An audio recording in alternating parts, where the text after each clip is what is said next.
여러분 안녕하십니까? 정격시사 정창준입니다. 오늘 새벽 고위공직자 범죄수사처가 윤석열 대통령에 대한 체포영장 재집행에 나섰습니다. 현장 상황 속보 들어오는 대로 전해드리겠습니다. 관련 이슈를 포함한 전국 현안들에 대해 내란 국조특위 야당 간사인 더불어민주당 한병도 의원과 이야기 나눠보겠습니다. 수요토론, 오늘은 국민의힘 장해찬 전 최고위원, 장한대 박창환 특임교수와 함께하겠습니다.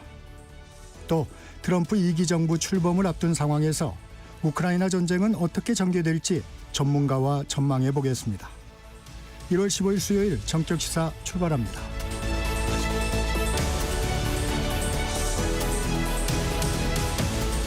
청취율 조사 기간입니다. 문자나 유튜브 댓글로 다양한 의견 보내주시고 혹시 청취율 조사 전화 받으시면 KBS 1라디오 정격시사 잘 듣고 있다고 말씀 부탁드립니다. 정격시사는 유튜브로도 실시간 방송합니다. 문자 참여는 짧은 문자 50원, 긴 문자 100원이 드는 샵 9730, 콩 어플은 무료입니다. 뉴스브리핑 시작합니다. 세계일보 이현미 기자 나와 있습니다. 안녕하세요. 안녕하세요. 첫 소식입니다. 윤석열 대통령에 대한 2차 체포영장 집행 상황 알려주시죠. 네, 공수처 측은 오늘 오전 5시 30분 무렵부터 윤 대통령에 대한 2차 체포영장 집행에 나섰습니다. 용산 한남동 관저에서 경찰 기동대 3천여 명이 투입됐는데요. 네. 오전 3시 30분쯤 관저 일대 경찰 버스 100여 대가 늘어서고 4시쯤에는 공수처 차량도 도착하기 시작했습니다. 네. 그때부터 국민의힘 의원 수십 명도 현장에 모여 대여섯 줄로 줄을 섰고요. 윤 대통령 지지자들도 밤새 현장을 지켰는데 경찰이 비공식적으로 추산한 이들의 규모는 6,500명 정도에 달했습니다. 네.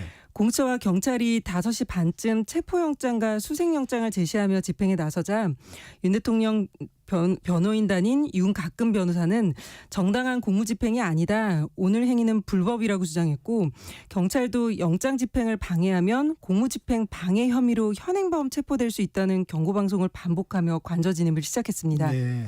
지난 3일 1차 체포영장 집행 때는 경찰 120명 정도가 투입됐고 체포조는 57명으로 구성됐는데요.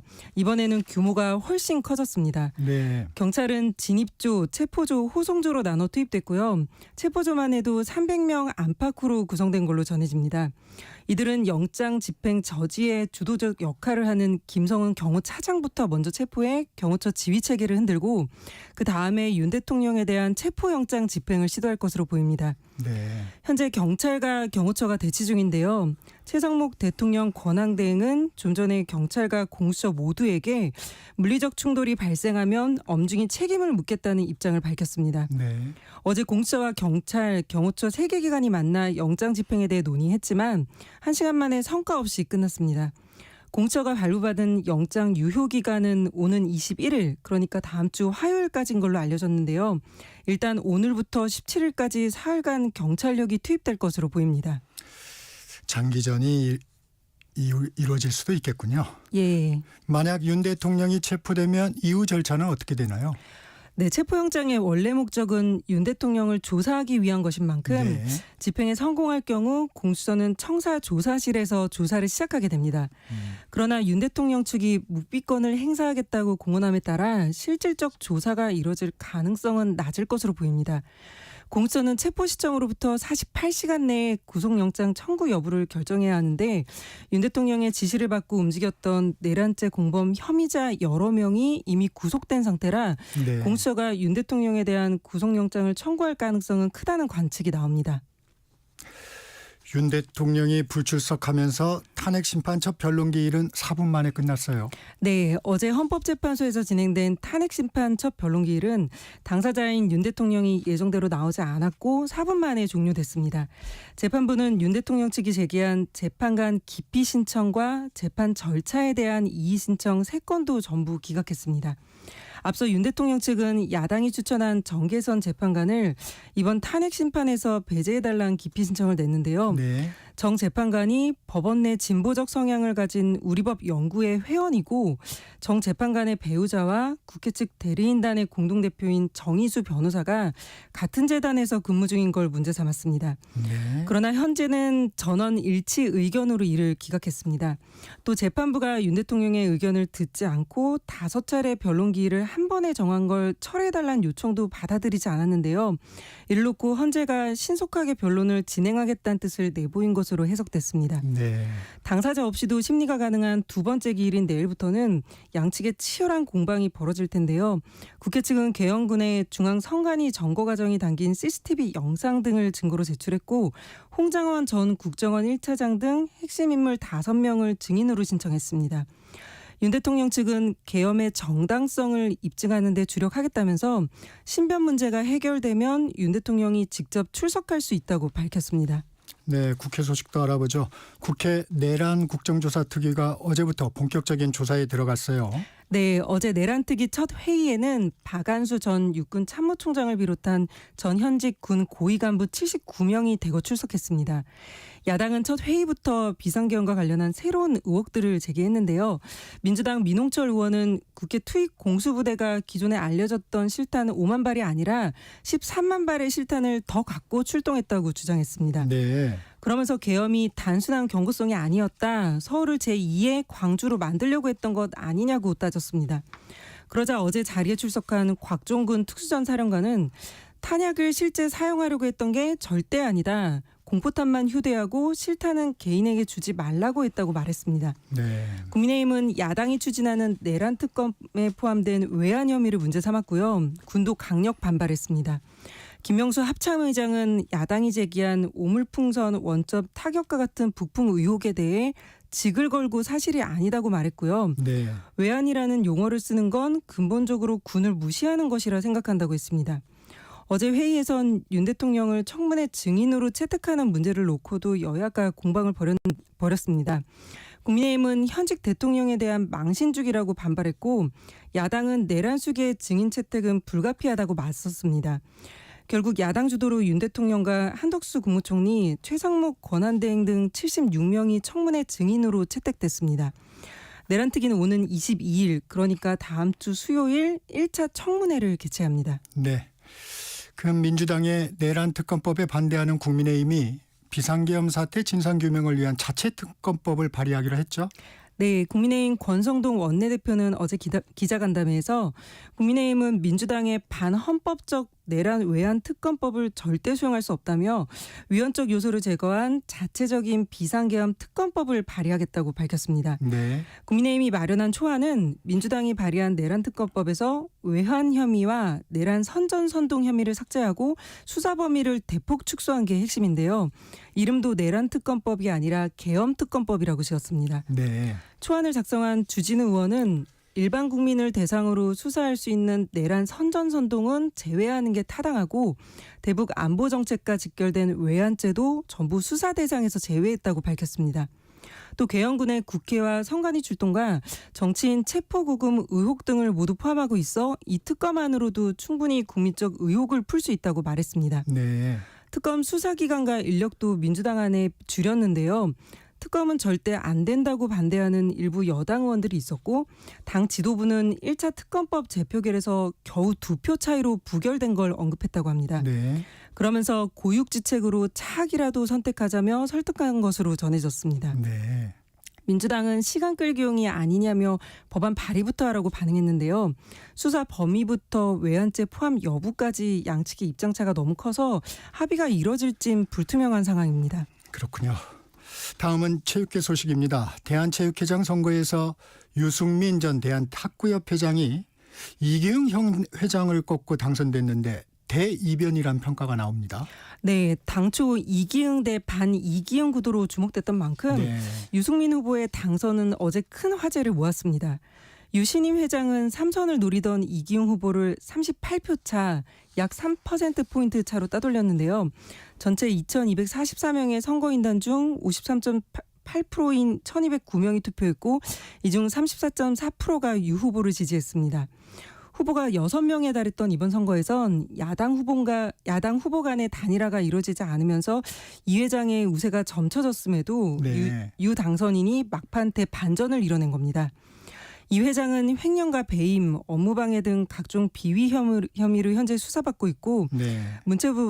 문체부로부턴 직무정지 처분을 받고도 출마를 강행했습니다. 이 때문에 체육 개선 변화가 필요하다는 목소리가 컸고요. 그러한 바람이 체육회장 선거 결과로 나타났다는 평가가 나옵니다. 네. 유신임 회장은 1982년생인데 나이가 너무 적지 않느냐는 질문에 나이에 대해 이야기하는 건 구시대적인 생각으로 오히려 장점이 될 수 있다. 나는 선배를 공경하면서도 후배를 다독일 수 있다고 말했습니다. 네. 오늘 여기까지 듣겠습니다. 뉴스브리핑 세계일보 이현미 기자였습니다. 고맙습니다. 감사합니다. 정격시사 듣고 계신 지금 시각 7시 30분입니다. 날씨 정보입니다. 오늘 북쪽에서 찬 공기가 남하해 춥습니다. 서울이 영하 6.9도까지 떨어져 있고요. 한낮에도 0도를 맴돌면서 바람도 강하게 불어 체감온도는 더 낮아 춥겠습니다. 서울 영하 1도, 대전 전주 1도 등 전국적으로 영하 2도에서 영상 4도가 되겠습니다. 오늘도 해기차로 인해서 호남과 제주에 비나 눈 오는 곳이 있겠고요. 나머지 대부분 지역은 맑겠습니다. 내일은 중부와 호남, 제주로 비나 눈이 오는 곳이 많겠고 오전까지 내리는 곳이 대부분이겠습니다. 경기 동부와 강원도는 오후까지 이어질 텐데요. 내일까지 경기 동부 등 중부와 제주 산지에는 1에서 5cm의 눈이 쌓이겠습니다. 빙판이 예상되니까 이 점 주의해 주셔야겠습니다. 경기 동부와 강원도 등에는 한파특보가 내려진 가운데 영하 12도에서 영하 15도 안팎의 극저온을 보이고 있습니다.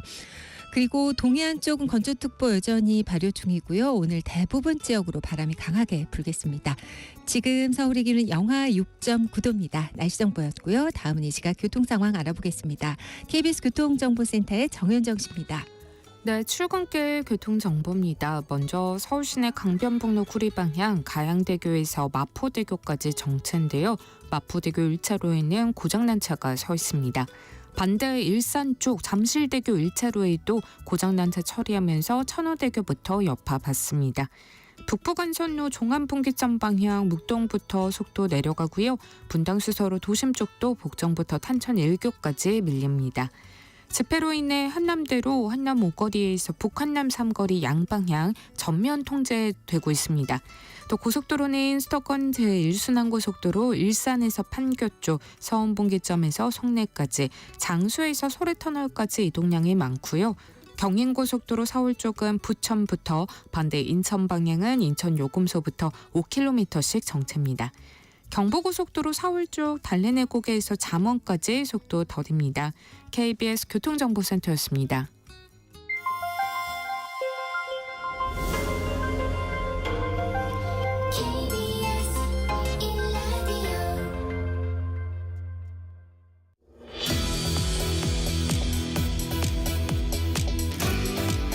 정격시사 인터뷰 내란 국정조사특위 야당 간사이신 더불어민주당 한병도 의원 모시고 주요 정치 현안 짚어보겠습니다. 의원님 안녕하세요. 네, 안녕하세요. 한병도입니다. 네.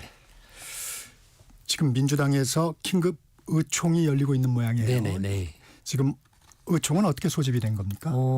새벽에 바로 진입이 되자마자 원내에서 의원들에게 공지를 해가지고요. 네. 저도 새벽에 일어나서 지금 의원총회를 하다가 네. 지금 왔는데 많은 의원들이 지금 집결해 있습니다. 근데 저희들도 이게 워낙 위중한 상황이기 때문에 네. 좀 비상 대기를 네. 해야 된다고 원내 지도부에서 판단을 하고 소집을 하게 됐습니다.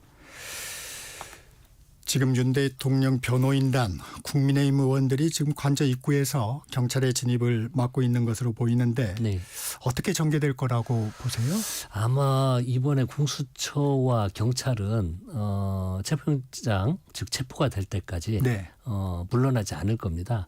그런데 초기에 아마 경찰이 준비를 하면서 가장 좀 조심하려고 했던 건 네. 강한 물리력 충독보다는 최대한 설득 작업을 하고 서서히 하지만 끈질기게 체포영장은 꼭 집행하지 않을까 그렇게 예상을 해보고요. 지금 의원들과 변호인들 특히 의원들이 네, 국민의힘 의원들. 예, 국민의힘 의원들이 맡고 있는데 그건 명백히 특수공무집행 방해입니다. 지금 법을 경호처법, 법을 자의적으로 해석을 하고 있는데 법에 대한 판단은 법원에서 하는 겁니다. 그리고 이 체포영장 발부는 다른 판사 두 분이 네. 동일한 사건에 대해서 네. 영장을 발부했습니다. 근데 법원의 판단을 막으면 그다음부터는 그게 위법이 되는 거거든요. 그래서 빨리 좀 거기서 충돌을 방어를 하려고 하는 건 대화를 하는 건 좋은데 체포영장 집행을 막는 건 명백히 위법한 행위입니다. 공수처도 좀 강경한 입장을 밝힌 적이 있지 않습니까? 네. 현행범으로 체포될 수 있다는 점도 공언을 했었는데 네. 아직 그런 상황까지는 아닌 것 같아요. 예, 지금 근데 저도 아침에 언론을 오면서 보니까 네. 상당히 아직 확인이 되지 않았는데 네. 뭐 일부 충돌이 있었다는 이야기도 있어서 네. 지금 굉장히 걱정은 됩니다. 윤 대통령이 체포되면 어떻게 되나요? 이제 아마 48시간 동안 네. 공수처에서 조사를 할 겁니다. 받겠죠. 네. 예, 아마 과천 정부 종합청사로 네네. 가겠죠. 이 48 동안 경찰에서는 조사를 하고 이제 판단을 해야 됩니다. 구속을 할 건지 말 건지. 당연히 48시간이 지나면 저는 구속영장을 청구를 하고 그것에 대한 준비는 다 끝났다고 생각이 듭니다. 그래서 이제 그 구속영장이 발부가 되면 이제 20일 안에 수사하고 기소를 해야 되잖아요. 네. 근데 공수처에서는 한 20일이니까 반절 정도 이상은 수사를 마무리를 할 텐데 네. 기소는 검찰에서 해야 됩니다. 네. 그래서 검찰로 넘어가면 검찰은 기소에 대한 준비를 하고 재판 절차가 진행되지 않을까 그렇게 예상을 해봅니다. 구속영장을 청구하실 걸로 보시는군요. 당연하죠. 이게 이미 증거가 차고 넘칩니다. 네. 지금 법리를 이야기하는데 네. 과거와는 다르게 이게 뭐 은밀하게 이루어지고 되는 게 아니고 이미 현장에서 저희 국회도요 CCTV에 모든 게 다 체증이 돼 있습니다. 네. 선관위에 들어가는 것도 다 체증이 돼 있고 더 중요한 건 대통령과 함께 계엄을 논의했던 주 임무 종사자들이 구체적으로 증언을 하고 있습니다. 어제 네. 국정조사를 했는데 그 자리에서도 그 대통령이 그 명령을 문을 부수라고 했다라고 명령을 받았더라고 국민 앞에서 증언을 하고 있지 않습니까? 주요 임무 종사자들이 수사기관이나 그리고 국회에서 공식적으로 하고 법원에서 증언을 한다면 그건 증거 능력이 인정이 되는 겁니다. 네. 그러니까 이렇게 차고 넘치는데 어떻게 구속 기소를 안 하겠습니까? 윤석열 대통령은 체포되면 묵비권을 행사할 것이다 이런 입장을 밝힌 적이 있는데 묵비권을 행사해도 연장 청구는 막을 수 없을 것이다 예. 이런 생각이시고요. 예, 증거가 너무 차고 넘치기 때문에 그렇습니다. 최상목 권한대행 불행한 사태가 발생하면 엄정히 책임을 물을 것이라고 얘기를 했어요. 예. 어떻게 보세요? 국정의 최고 책임자로서 먼저 이 과정 관리를 못했다는 게 최대행도 본인을 심각하게 돌아봐야 됩니다. 이게 공권력 간의 충돌이 있다고 하면 말로만 할 게 아니고요. 네. 집합에서 논의를 해보고 근데 최대행이 신경을 써야 된다는 거 해야 되는 건 꼭 기계적 중립만이 옳은 네. 판단은 아닙니다. 네. 이런 혼란한 시기일수록 법이 가르치는 방향이 무엇이냐, 어떤 게 헌법을 지키고 법치를 지키는 것이라는 걸 원칙을 강구히 세이지 않으면 조정이 안 됩니다. 갈등이. 네. 그래서 그 강한 입장, 법원의 입장 이런 걸 가지고 각 부처를 설득을 했어야 된다고 생각이 듭니다. 그런데 지금 와서 결론은 그렇게 이제 이미 충돌은 시작되지 않았습니까? 네. 조정자의 역할을 잘 못했잖아요. 그런데 뭐 심판부터 이야기하겠다는 건 좀 빠르고 빨리 이 사건을 어떻게 수습하고 이 사건이 이후에 국민적 갈등으로 또 확산되지 않도록 하는 메시지를 던지는 게 저는 최고 대행의 역할이 아닐까 그렇게 생각을 합니다. 그 최상목 대행의 고민은 현행 법 체계에서는 예. 경호처와 공수처 예. 양 기관 간의 갈등을 조절할 수가 없다는 약간 이런 입장도 밝혔어요. 그렇죠. 네. 그러니까 그 갈등은 이미 첨예하게 대립이 되고 있습니다. 기관 간의 대립은 경호처는 경호처법에 따라서 네. 막을 수 있다라는 거고요. 공수처는 이 법원에서 영장을 발부했고 이미 혐의가 너무 많기 때문에 당연히 집행을 해야 된다는 이 갈등입니다. 그러면 정부 입장에서는 법을 따라야죠. 즉, 이 양쪽의 주장보다는 법원이 이 사건에 대해서 어떻게 판단을 했느냐 이걸 판단 기준으로 삼지 않으면 조정 못합니다. 네. 그래서 법치를 다시 돌아봐야 된다고 이렇게 강조를 하고 싶습니다. 한 의원님께서는 이 과정에서 그래서는 안 되지만 예. 유혈 사태가 발생하거나 불상사가 발생하면 최상목 권한대행의 책임이 좀 크다는 생각이시군요. 있죠. 네. 그러니까 이 지금 권한 대행을 맡고 있으면 제일 핵심은 이 혼란한 시기에는 갈등 조정이고 갈등이 충돌로 가지 않는 역할과 능력을 발휘를 해야 되는데 그걸 지금 못하고 있는 건 최 대행이라고 저는 평가를 하고 싶습니다. 네. 예. 속보 하나 전해드리고 가겠습니다. 경찰이 그 1차 저지선을 통과하고 경호처 직원들이 2차 저지선으로 이동했다는 속보가 들어왔습니다. 일단 조금씩 나아가고 있는 것 같아요. 네. 네. 국민의힘에서는 공수처, 경찰, 불상사가 일어나면 또 민주당의 책임도 적지 않다. 이런 얘기를 하고 있습니다. 윤 대통령의 체포가 민주당에는 어떤 영향을 미칠까요? 글쎄요. 이게 책임을 그래서 계엄 관련해서도 최근에 이제 제가 우려하는 건 대통령은 책임이 없다.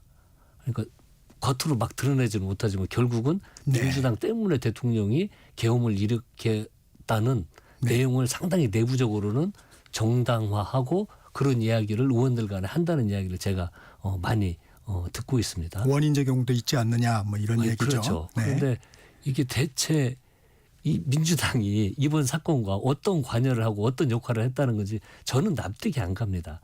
이 모든 것의 출발은 다시 돌아봐야 됩니다. 계엄입니다. 계엄을 왜 선포했고 그리고 계엄 이후에 지금 전부 파생되는 문제이잖아요. 네. 기관 간의 갈등, 그다음에 어제 국회 내에서도 군 또 내부의 갈등, 현장에서의 국민들 진보와 보수 간의 갈등, 네. 이게 왜 이렇게 첨예하게 되고 있습니까? 대통령의 위헌 위법한 계엄 때문에 이 현상이 판상이 됩니다. 그래서 빨리 문제를 해결하려면 빨리 민주당 탓, 무슨 탓, 시민단체 탓 이제 그만하십시오. 빨리 이 상황을 정리를 하는 건 법에 따라서 대통령 근본적인 문제는 대통령의 위헌 위법한 개헌으로 발생을 했기 때문에 그걸 정리하는 것이 현재 현안을 정리하는 가장 현명한 방법일 거라고 생각을 합니다.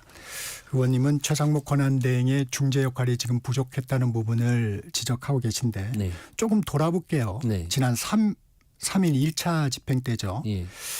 그때 체포영장 집행 과정에서 최상목 권한대행의 행보에 대해서 경찰청 자료를 좀 받으신 게 네, 맞습니다. 있다고요. 그건 예, 어떤 예. 내용입니까? 저희들이 경찰 차장 관련된 통화 이걸 보니까 네. 오전 11시 41분부터 오후 1시 28분까지 네. 4번 통화를 합니다. 네. 4번 통화를 하면서 경찰청장 직무대행한테 예. 최상목 권한대행이 네. 차장한테 통화를 하는데 경호처와 경찰 간의 협조가 잘 안 되고 있냐 네. 물어보는 것처럼 하는 거죠. 네. 그다음에 또 하나는 관저로 들어가려고 하는 경호처 직원을 경찰에서 막고 있냐 그렇게 물어보는 겁니다. 네. 그럼 경찰청 차장 입장에서는 지금 막 그 영장이 집행되고 있는데 이게 뭔 의미지? 니들 조심해라라고 충분히 의심할 만한 내용이잖아요. 경찰청 차장 입장에서는. 근데 그 전에 왜 저희들이 이걸 그 압력성으로 생각을 하냐면은 네. 그 직전 한 11시 17분경에 이 경찰청 차장하고 경호처 처장하고 통화를 합니다. 네. 그래서 경호처에서 경찰에 뭐라고 요청을 하냐면 이 101, 네. 202 경비대가 관저로 움직이도록 즉 경찰이 보호막을 칠 수 있도록 요청을 합니다. 네. 그런데 경찰에서는 이번 사건은 이 법원에서 정당한 영장을 집행했고 경찰이 그렇게 움직여서 막는 건 위헌 위법하다라고 해서 거절을 합니다. 네. 그 뒤에 최상목 대행이 전화를 하거든요. 네. 그래서 경호처와 최상목 대행의 통화 이후에 경찰이 전화가 온 겁니다. 저희들 기관 네네네. 오늘부터 국정조사 하는데 네. 아마 보십시오. 네. 그 국정조사 나와서 거짓말 못 하거든요. 네. 그래서 이런 걸 명확히 파악해 나갈 텐데 그런 과정에 있기 때문에 좀 압력을 행사했다라고 저희들은 주장을 하고 있습니다. 그건 어떻게 평가하세요? 윤 대통령 지키기 이렇게 볼 수도 있나요? 그러면? 좀 기계적 중립은 현재 그런 흐름으로도 갈 수도 있습니다. 그래서 저희들도 최상목 권한 대행에 대해서는 지금 워낙 상황이 막중하니까 저희들이 막 무조건 탄핵만 하는 게 아니고 잘못하면 탄핵한다는 원칙이 있지만 그래서 현재 어떤 게 가장 지혜롭고 현명한 방법인지 또 진중하게 판단하려고 민주당 내부에서도 노력을 많이 하고 있습니다. 네. 민주당 그 이재명 대표도 대한민국을 가장 불안하게 만드는 주범이 최상목 대행이다. 다소 강도 높게 비판을 했어요. 민주당 분위기도 좀 궁금합니다. 그 방금 뭐 말씀드린 것에 대한 연장선상인데요. 이렇게 아무 입장을 안 내고 그냥 뭐 다 중립이다. 근데 방금 같은 경우에는 이 경찰에 대해서 어떤 체포영장을 집행하지 못하도록 네. 하려고 하는 이런 의심도 받고 있잖아요. 그래서 그건 그런 어떤 최근 현상에 대한 강력한 경고의 메시지가 아닐까 그렇게 생각을 합니다. 네. 네. 어제 정진석 대통령 비서실장 예. 대국민 호소문을 발표를 했어요. 예. 청와대에서도 근무를 하셨으니까 좀 여쭤보면 대통령 비서실장이 대통령과 교감 없이 발표를 할 수 있습니까? 저 그게 되게 이례적이더라고요. 이 체계가요. 네. 납득이 안 갑니다. 네. 과연 이 대통령 비서실장이 대통령과 교감 없이 독립적으로 그렇게 막 자기 입장을 내는 것도 내용이 어떤 내용인지 상관없이 네. 정말 이상하게 돌아가는 거죠. 그럼 나라로 따지면 당나라처럼 네. 운영이 되는 거죠. 네. 별도로 운영되는 게 아닙니까? 그래서 저는 순수하게 믿기가 어렵습니다. 그리고 그 내용 자체도 이 전에 뭐 공수처 수사 불법이라고 했잖아요. 네. 근데 뭐 제3의 장소에서 이야기하고 네. 그러니까 지금 네, 현재 제3의 장소에서 조사하는 방식을 검토할 수 있다. 예. 예. 이런 이야기도 내부에서 하고 네. 그러면 전에 법적 절차를 따랐으면 되는데 네. 지금은요 본인들도 아마 턱까지 차고 있다는 걸 알고 있을 겁니다. 이 법에 대한 집행이 네. 될 수밖에 없다는 거, 다가오는 거. 그래서 네. 헌재에 대한 태도도 안 나오면 재판 진행한다고 하니까 그때 응하고 네. 공수처 뭐 경찰 수사 불법이다. 법원에서 청구한 체포영장도 뭐 맞지 않다. 네. 이런 주장을 하다가 이제 턱까지 차 오르니까 어쩔 수 없이 대응하는 이런 모양새인데요. 국민들이 봤을 때는 너무 좀 가볍게 보이지 않습니까? 네. 대통령의 최고 행정 수반이고 그걸 보좌하는 비서실장이 나와서 비서실장이 대통령과 논의도 없이 독자적으로 했다. 이런 이야기, 이런 대응들 좀 너무 가벼워 보입니다. 역으로 한번 생각을 예. 해봤어요. 그러면 일단 불법 수사기 때문에 우리는 응하지 않겠다는 게 이제 대통령 측 입장인데 네. 대통령 비서실에서도 예. 이제 제3의 장소를 검토할 수 있다는 건 이제 대통령이 좀 나와서 조사를 받아야 한다. 뭐 이런 메시지로도 보일 수도 있는 거 아닌가요? 저는 안 그런 것 같아요. 어떻게든 네. 안타깝기도 한 게 네. 저는 시간 끌려고 자꾸 이러는 겁니다. 네. 쉽게 이 문제 정리하려면요. 제가 서두에 말씀드렸듯이 모든 책임은 나에게 있다. 갈등하지 말고 싸우지 마라. 아니 자기를 경호해주고 있는 경호처 직원들이 좀 보십시오. 앞에서 막 저지하는 사람들이요. 며칠 후면 특수공무집행 방해죄로 네. 처벌받을 수 있습니다. 네. 자기를 제가 어제 손들어보라고 다른 국힘의원이 손들어보라고 하니까요. 군인들 한 80명 왔는데 수사받고 온 사람들 손들어봐라 했더니 한 60~70%가 다 손들고 있어요. 네.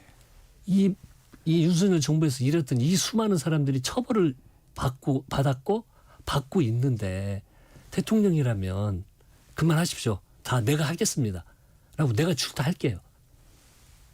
그리고 책임은 나한테 있습니다. 하고 자꾸 시간 끌지 말고 나오는 게 지금 이 갈등을 해결할 수 있는 유일한 방법입니다. 꼭 그렇게 됐으면 좋겠습니다. 네. 속보 하나 더 전해드리고 가겠습니다. 그 관저 앞에 3차 저지선까지 있는 걸로 알고 있는데 공수처와 경찰이 2차 저지선 앞으로 집결을 하고 있다고 합니다. 그 버스 차벽이 설치가 돼 있어서 지금 대치 중이라고 합니다. 네, 토론 이어가겠습니다. 어제 내란 국조특위의 첫 기관 보고가 있었습니다. 예. 여야 충돌이 있었어요. 쟁점이 뭐였습니까?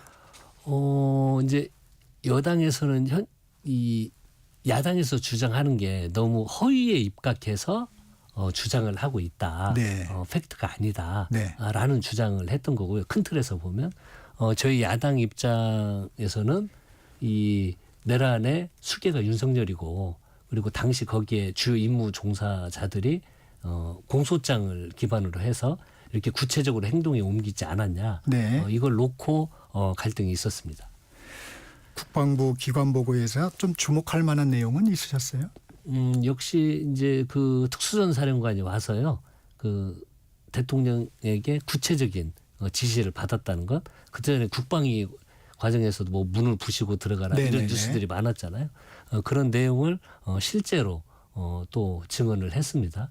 그래서 그런 것들이 이제 구체화 됐다고 볼 수가 있습니다. 그 김명수 합참의장 예.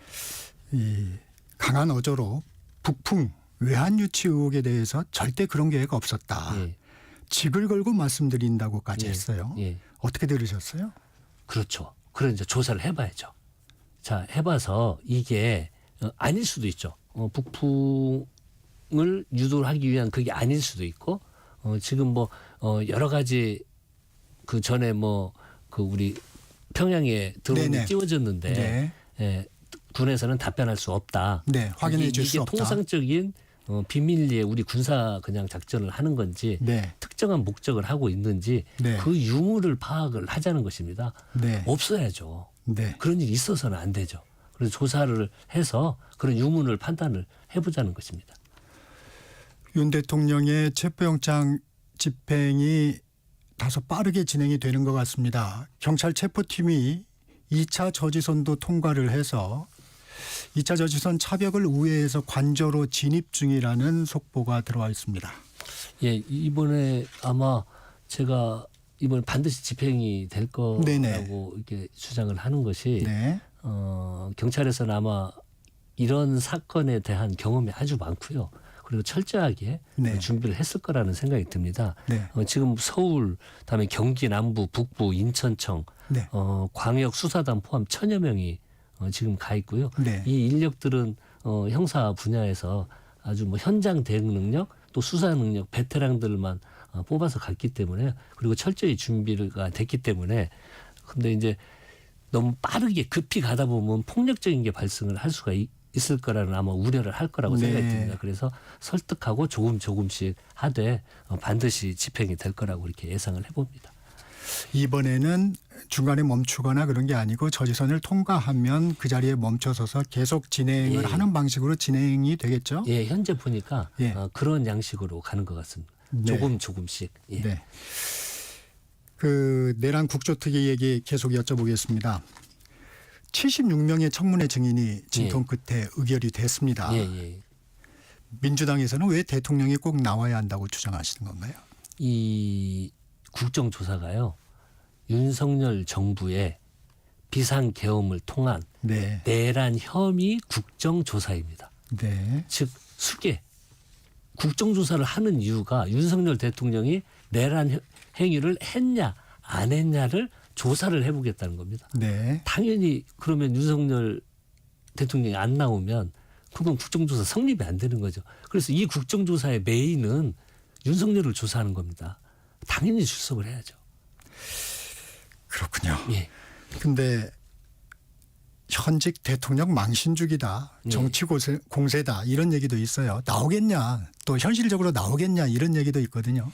일련의 과정이 참 마음 아픈 일이죠. 네. 어찌 우리 대한민국에서 이런 일들이 일어나는가. 근데 자꾸 뒤를 생각하지 마시고요.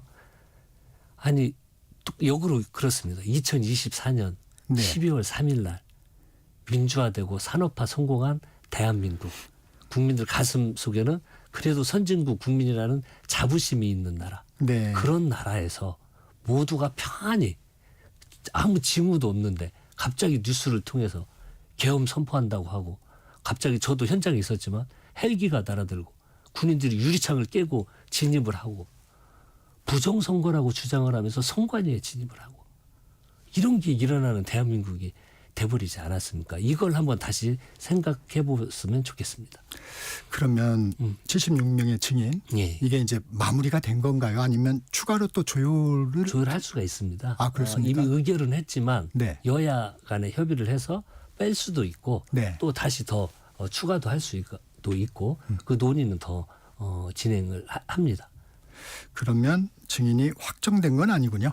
예, 이제 그 사람들일 텐데 네. 또 굳이 증인이 어떤 긴급한 상황이 생겼다든지 네. 어제 군 같은 경우에는 국가 보안 문제로 안위 문제로 급히 이동을 해야 된다든지 아, 네. 이런 게 오면은 또 빼줄 수도 있습니다. 네, 오늘은 여기까지 듣겠습니다. 지금까지 내란 국조특위 야당 간사이신 더불어민주당 한병도 의원과 말씀 나눴습니다. 고맙습니다. 네, 감사합니다. 잠시 전하는 말씀 듣고 2부로 돌아오겠습니다.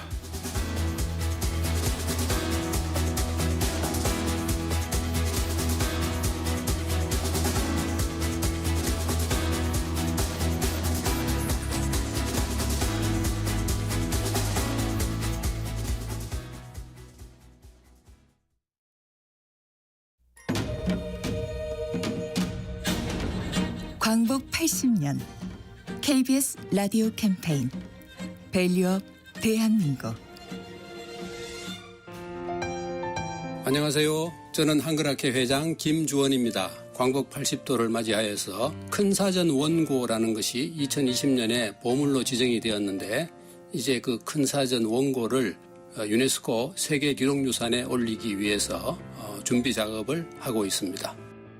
요즘 한류가 굉장히 유행하기 때문에 그것과 발맞추어서 세계인이 함께 쓰는 한글이라는 주제의 국제 공모전을 열 생각입니다. 한글 큰 잔치 2025라고 해서 전 세계의 한글을 배우는 사람들이 자기가 한글로 자기 언어를 적어서 유튜브로 만들어서 공모하는 그런 일인데 올해 한번 해보려고 합니다. 한글이 단순히 한국어만 적는 글자가 아니라 이제는 앞으로 전 세계의 여러 언어들, 특히 사라져가는 언어랄까 이런 언어들을 표기를 하고 그렇게 함으로써 보존하고 앞으로 인류의 문명을 지킬 수 있는 그런 역할도 할 수 있다고 보거든요. 한글이 나아갈 길은 무궁무진하다. 한글의 가치에 대해서는 우리 국민 모두가 잘 이해를 하고 있습니다. 그런 점에서 이제는 한글 주권, 우리 한글에 대해서 자부심을 가지고 지켜나가고 발전시켜 나가자. 그런 생각을 온 국민이 다 가지는 것이 가장 중요할 것 같습니다. 광복 80년 우리가 가야 할 길을 묻습니다. KBS 라디오 캠페인 밸류업 대한민국이었습니다.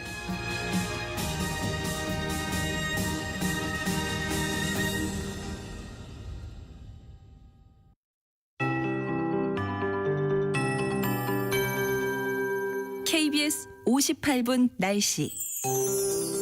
현재 전국이 맑은 가운데 호남과 제주에 눈 또는 비 오는 곳이 있습니다. 오전에 그치는 곳이 많겠는데요. 제주에는 강수가 조금 더 이어지겠습니다.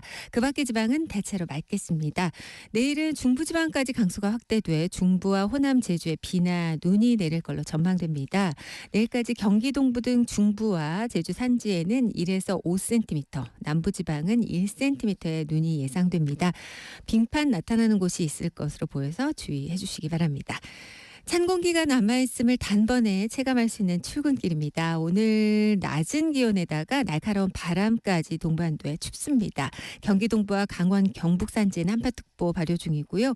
어제는 영상의 아침이었는데 하루 만에 널뛰기 수준의 기온 하강폭입니다. 서울은 영하 6도를 나타내고 있습니다. 평년보다 조금 낮은 기온인데요. 모레까지 이 같은 양상 보이겠습니다. 옷차림 따뜻하게 하시는 게 좋겠습니다. 낮에도 춥습니다. 서울 영하 1도, 대전 전주 1도 등 전국적으로 영하 2도에서 영상 4도가 되겠습니다. 오늘 대다수 지역에 바람이 강하겠고요. 동해안 건조특보 여전히 발효 중입니다. 또 오늘은 먼바다의 물결이 1.5에서 4m로 높게 일겠습니다. 지금 서울의 기온은 영하 5.9도입니다. 강혜정입니다.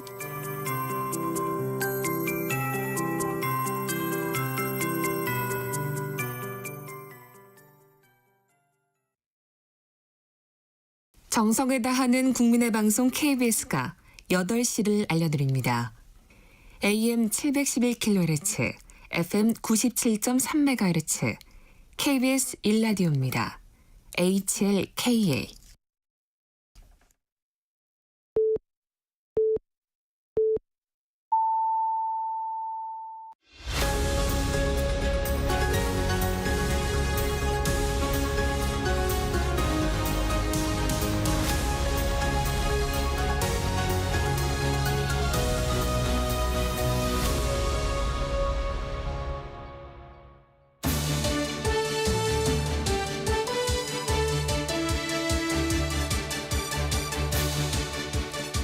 한 주의 한가운데서 주요 정치 현안 토론합니다. 수요 토론 장해찬 전 국민의힘 청년 최고위원, 박창환 장안대 특임교수 자리했습니다. 안녕하세요. 네, 안녕하십니까. 안녕하세요. 공수처가 윤석열 대통령에 대한 체포영장 집행을 시도하고 있습니다. 뉴스 속보를 보면 지금 1차 저지선, 2차 저지선도 통과를 해서 아직까지는 경호처가 강하게 저지하는 모습은 보이지 않는 것 같습니다. 크게 저항하지 않는 이유 있을까요? 글쎄요. 지금 지난번 1차 체포영장 집행 때도 네. 3차 저지선이라고 하는 네. 소위 대통령 관저 200m 부근에서 스크럼이 짜였고 그곳을 이제 통과하지 못했던 것 같은데요. 3차 저지선부터는 사실상 언론사 카메라 촬영 등이 좀 어려운 지점인 것 같습니다. 네. 그래서 현재까지의 언론 보도로는 2차 저지선 통과 소식까지는 들려오는데 네. 3차에서 과거처럼 스크럼이 짜여 있다고 한다면 관저로 진입한 경찰이나 공수처 병력이 또 그 경호원들의 스크럼을 어떻게 해체할지 등등이 관건이 될 것 같아서 조금 더 지켜봐야 되는 상황으로 보여지고요. 1차 이 관저 출입구에는 차벽이 설치되지 않았습니까? 네. 그런데 뭐 이 경찰의 어떤 트랙터나 소방 장비로 그 차벽을 걷어낸 건 아닌 것 같고 사다리로 그 차벽 옆에 벽을 우회한 것 같아요. 그러니까 뭐 1,000명이다, 2,000명이다는 병력이 대규모로 진입하지 못했고 사다리로 들어가다 보니 한 200명, 300명 정도의 경찰 병력이 네. 현재 관저에 있는 거 아닌가. 지금까지 언론 보도를 종합하면 그 정도 상황으로 정리가 되는 것 같습니다. 박 교수님, 사실 네. 어제도 그 관저 입구 문은 뭐 개방을 하겠다, 뭐 이런 얘기들이 이제 흘러나왔었어요. 그래서 1차 저지선은 쉽게 갈 수도 있지 않을까 하는 예상도 하긴 했었는데 의외로 지금 좀 쉽게 접근을 하고 있는 것 같습니다. 어떻게 보십니까? 뭐 아직까지는 조심스럽습니다. 근데 네. 이제 영장 집행을 뭐 찬성하냐 반대하냐를 떠나서 지금 온 국민들이 뭐 지금 이것도 지금 외신에 지금 다 나가고 있는 상황인데 네. 지난 1차 때 워낙 극렬한 저항과 몸싸움을 했었기 때문에 혹시나 이제 불상사가 생기지 않을까 우려를 했던 거고 그런 부분들이 현재까지로서는 지난 1차 때에 비해서 경호처의 어떤 극렬한 저항이 보이지는 않는 것 같다. 좀 그런 점은 뭐 영장 집행의 찬반을 떠나서 물리적인 불상사 충돌 이런 게 이제 지금까지 없다라고 하는 점은 그나마 다행이다 이렇게 평가할 수 있을 것 같고요. 근데 왜 이런 일이 벌어졌을까? 지금 사실은 2차 저지선도 지난번에 뭐 하나의 저지선을 뚫는데 뭐 몇 시간씩 걸렸지 않습니까? 네. 근데 지금 산으로 우회해서 지금 뭐 정문 쪽은 뭐 들어간다는 얘기도 그렇죠. 있고요. 뭐 등산로 쪽은 어떻게 되는지 모르겠지만 그거를 경호처 직원들이 손을 써서 잡을 법도 한데 이게 손을 쓰게 되면은 그 소위 말해서 공무집행 방해가 되거든요. 네. 그래서 손을 쓰지 않는 저항을 할 거다 이런 예상이 있었는데 결국은 2차 저지선도 우회해서 돌파를 했다라는 것은 경호처 직원들이 적극적으로 방어를 하고 있지 않다. 그렇게 저항을 하고 있지 않다. 이렇게 보여요. 뭐 아직 이제 3차 저지선도 있고 그러니까 좀 더 지켜봐야 되겠지만 이런 걸 보면 그동안에 공수처가 소위 지도부에 대해서는 이제 소환 요구를 하고 또 소환 조사에 응하지 않은 경호차장 그리고 본부장에 대해서는 오늘 영장 발부를 했잖아요. 네. 그러면서 또 경호관들에 대해서는 적극적인 저항을 하지 않을 경우 선처하겠다 이런 발표를 했는데 그런 강원 전략이 어느 정도 좀 먹힌 거 아니냐 뭐 이런 해석도 해볼 수 있을 것 같습니다. 장해찬 의원도 지적을 해주셨지만 마지막 저지선 여기가 어떻게 될지 이제 좀 궁금한 상황인데요. 경호처에서는 관저 강제 출입은 위법이다. 경호 업무 매뉴얼대로 대응할 거라고 밝혔어요. 이렇게 되면 아무래도 거기서는 충돌 우려가 좀 있지 않겠습니까? 그게 뭐 여야를 떠나서 정치권에서 그리고 국민들이 가장 염려하는 바일 것 같고요. 오늘 최상목 권한대행도 국가기관 간에 어떠한 이 물리적 충돌은 있어서는 안 된다. 추후 엄히 대처하겠다라는 경고 메시지를 낸 네. 바 있는데 네. 이 대치가 만약 계속된다면 강제력을 동원한 물리적 충돌이 일어나는 것만은 일단 지양해야 된다는 말씀을 드리고 싶고, 또 오늘 일부 언론을 통해서 2차 체포영장 실물이 공개가 되었습니다. 네. 윤석열 대통령에 대한. 근데 1차 영장에서 논란이 되었던 건 형소법 110조와 111조 예외를 둔다는 조항 아니었겠습니까? 그런데 그런 논란을 의식해서인지 2차 영장에는 그 예외 조항이 빠졌어요. 네. 그렇다면 형소법 110조에 의거해서 군사보안시설의 책임자가 영장으로 인한 수색을 불허할 수 있는 법적 근거가 생긴 것이거든요. 아, 영장에 그 내용이 이제 빠져 있군요. 네, 2차 영장 실물 공개된 내용에서는 그 예외 조항이 빠졌다라고 언론 보도가 아침부터 네. 실물이 확인돼서 나오고 있기 때문에 네. 그러면 1차 영장은 일단 논란의 여지가 상당히 많고 이미 시효가 만료됐으니 차치하고 2차 영장에 대해서는 적법하게 군사보안시설 책임자, 지금은 경호처장 직무대행인 김성훈 차장이 그 책임자 역할을 수행하고 있죠. 110조에 근거해서 우리는 수색영장 이 집행을 불허하겠다라고 하면 이게 또 불법이냐? 이건 적법한 불허가 될 수 있거든요. 네. 그 부분이 이 체포영장 집행의 성공 여부와 무관하게 계속해서 또 법적인 쟁점으로 시시비비가 따라붙을 것 같습니다. 네, 공수처에서 어제 밝힌 바에 따르면 윤 대통령이 그 현직 대통령 신분을 유지하고 있어서 경호처나 대통령실을 통해 동선 확인이 불가능하고 비화폰을 사용해 실시간 발신 기지국 위치를 제공받기 어렵다. 그래서 예를 들면 실시간 위치 추적 자료 확보가 어려우니까 대통령 관저나 사저, 안전가옥 등의 장소 수색이 필요하다. 이런 게 적시가 됐다는 보도도 저희가 본 것 같아서. 네, 근데 그와 이제 형사소송법 110조, 111조는 무관한 내용이고요. 아, 네. 네, 어떤 연유로 체포영장이 발부되었던 간에 네. 군사보안시설에서 그 시설의 책임자가 네. 보안을 이유로 영장 집행을 허가하지 않으면 집행을 할 수 없다는 게 우리 법에 적시가 되어 있거든요. 네. 근데 1차 영장은 네. 그 110조 예외 조항이 있었고요. 네. 근데 그 예외 조항을 가지고 막 정치권에서 논란이 있었잖아요. 이게 가능하냐, 가능하지 않냐, 헌법재판소 권한 쟁의까지 가 있는데 네. 어쨌거나 지금의 어떤 경찰의 영장 집행은 1차가 아니라 2차 영장에 근거한 것입니다. 네. 근데 2차 영장에는 그 예외 조항이 없기 때문에 형사소송법 110조를 김성훈 차장이 발동하면 그건 적법하게 영장을 불허할 수 있는 근거가 돼서 저는 법적으로 따질 것들은 상당히 많고 이렇게 양측의 주장이 정치적이나 법적으로 극한 대립을 할 때 지나친 물리력 동원으로 충돌을 일으키는 것이 과연 능사인가 하는 고민을 수사기관에서도 좀 깊게 했으면 좋겠습니다. 박 교수님 이 문제 좀 말씀 주시면. 네, 영장 집행에 있어서 그러니까 형사소송법 110조, 111조의 네. 예외 조항을 지난번에는 기재를 했었는데 네. 이번에는 기재하지 않아서 네. 근데 지난번에는 기재했다 그래서 이게 불법 영장이라고 그랬거든요.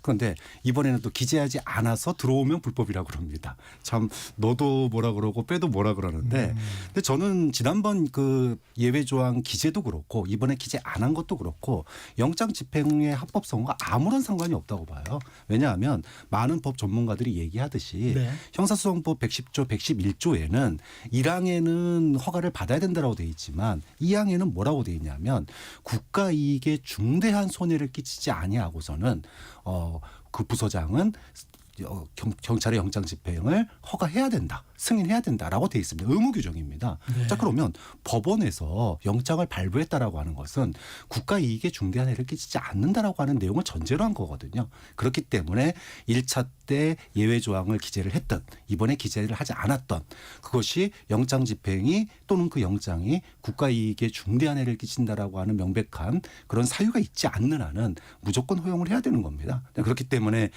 지금 경호처의 이런 지난번 저항이 사실은 이제 공무집행 방해, 특수공무집행 방해로 불법이다 이렇게 했던 거고 압수수색에 있어서 대통령의 위치 확인은 뭐 지금 경호처장과 본부장에 대한 체포영장도 같이 발부가 됐지만 네. 그분들을 체포하는 게 목적은 아니잖아요. 네. 진짜 목적은 윤석열 대통령이 출석을 거부하니까 그러면 가서 조사를 받기 위해서 체포를 하는 건데 지금 대통령의 그 개인 폰 같은 경우에는 핸드폰이 꺼져 있다고 그래요. 그럼 이제 위치 추적이 안 되겠죠. 이제 그러다 보니까 다양한 경로를 통해서 대통령의 위치를 확인하도록 법원에서 영장 안에 기재를 한 게 아니겠느냐. 그렇게 되면 지금 대통령이 뭐 설마 뭐 다른 데로 이동하지는 않았을 거라고 좀 믿습니다.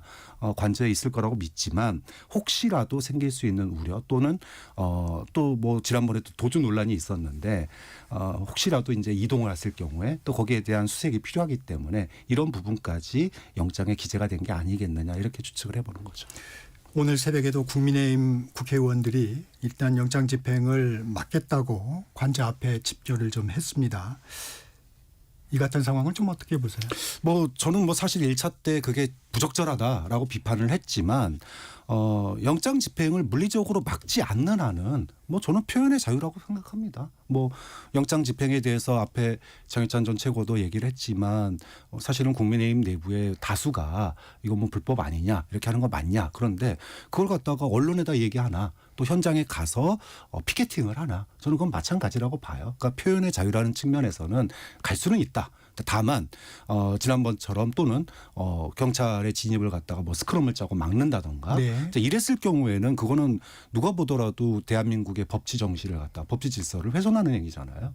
대한민국의 국회의원이 공무원의 영장 집행을 합법적인 영장 집행을 물리적으로 막는다. 그것도 그 뒤에 이제 소위 말하면은 탄핵 반대 집회하시는 분들이 있는 상황에서 네. 그럴 경우에 그것이 가져올 여파는 사실은 대규모 물리적 충돌로도 이어질 수 있는 부분이기 때문에 근데 그런 점에서 매우 부적절하지만 뭐 표현의 자유까지는 막을 수 없다 그렇게 보는 거죠. 네. 그 속보 하나 더 전해드리면 경찰이 그 3차 저지선에 도착을 했다고 그럽니다. 아직 경호처와의 충돌은 없다고 그럽니다. 장해찬 의원님. 국민의힘 내부에서 좀 결이 다른 목소리들이 나오는 것 같아요. 당 지도부도 이게 이제 대통령 지키기로 보이는 부분은 좀 경계하는 것 같고요. 국민의힘 분위기는 좀 어떻습니까? 그런데 이 중론을 보면 오늘 네. 아침에도 권성동 원내대표가 공수처와 경찰의 불법적 영장 집행을 당장 중단해야 된다라는 이야기를 하고 있습니다. 그러니까 지도부가 의원들이 개별적으로 한남동 관저에 가는 걸 적극적으로 막지는 않고 있고요. 이러한 영장 집행으로 물리적 충돌이 야기되거나 국론 분열, 국민 사이의 갈등이 심화되는 것에 대해서는 경계하는 메시지를 내고 있어요. 물론 우리가 법적인 논란이 있고 시비가 있더라도 공권력을 존중해야 마땅하죠. 다만 그렇다고 해서 공권력 만능주의는 또 경계해야 된다고 보거든요. 네. 그게 어떤 사회의 갈등이나 국민 여론을 고려해서 절제될 필요도 있다고 생각을 합니다. 이를테면 뭐 전직 대통령 수사나 지금 같은 경우도 전주지검에서 진행되는 문재인 전 대통령 사위 뇌물 관련 수사 등에 있어서 김정숙 여사에 대한 소환 조사 요청이 있었고 그게 무의로 돌아가자 전주지검이 양산까지 방문해서 조사하겠다고 했습니다. 하지만 김정숙 여사 측에서 거부했죠. 그렇다고 뭐 평산마을에 체포영장을 청구하거나 집행하거나 그러진 않잖아요. 뭐 민주당의 이 돈봉투 의혹 받는 의원들 1년 사이 7번의 소환 조사를 거부했지만 현직 국회의원 신분을 고려해서 체포영장 신청 등은 아직까지 안 하고 있어요. 그렇게 따지면 공권력 만능주의로 봤을 때는 김종숙 여사든 민주당 돈봉투 의원들이든 조사 거부했으니까 다 체포영장 집행하고 청구하고 해야 되는데 그렇지 않는 이유가 뭐냐. 이게 결국 지지자들이 있고 국민들이 걸려있는 문제이기 때문에 어떤 국민 여론이나 국민적 갈등을 우려해서 공권력이 절제되는 것이라고 보거든요. 그러면 저는 이제 지난 방송에서도 계속 이야기하고 있지만 대통령 측에서도 수사협조에 대한 어떤 의지를 밝히고 네. 공수처나 국수본 같은 경우도 적어도 헌재 탄핵 심판 이전에 대통령 신병이 구금되면 지금 탄핵을 반대하는 국민들은 이 심판이 공정하게 안 이루어진다라고 생각할 수 있으니까 그 탄핵 심판이 제가 봤을 때 길어야 2-3달 아닙니까? 네. 그 기간 동안만이라도 불구속 수사를 원칙으로 하겠다고 천명을 하면 충분히 제3의 길로 수사도 되고 이런 물리적 대치나 구금 우려도 막을 수 있는 타협안이 나올 수 있거든요. 그런 방안을 마련하기 위해서 정치권에서 좀 머리를 맞대야 되는데 정치권에서 오히려 갈등을 부추기면서 막 총 쏘면 맞아라. 뭐 관이라도 끌고 올 각오를 해라. 민주당 의원들이 이렇게 말했잖아요. 이건 좀 부적절하고 오히려 국민의 갈등을 막 더 부추기는 좀 불필요한 선전선동이라는 우려가 듭니다. 박 교수님.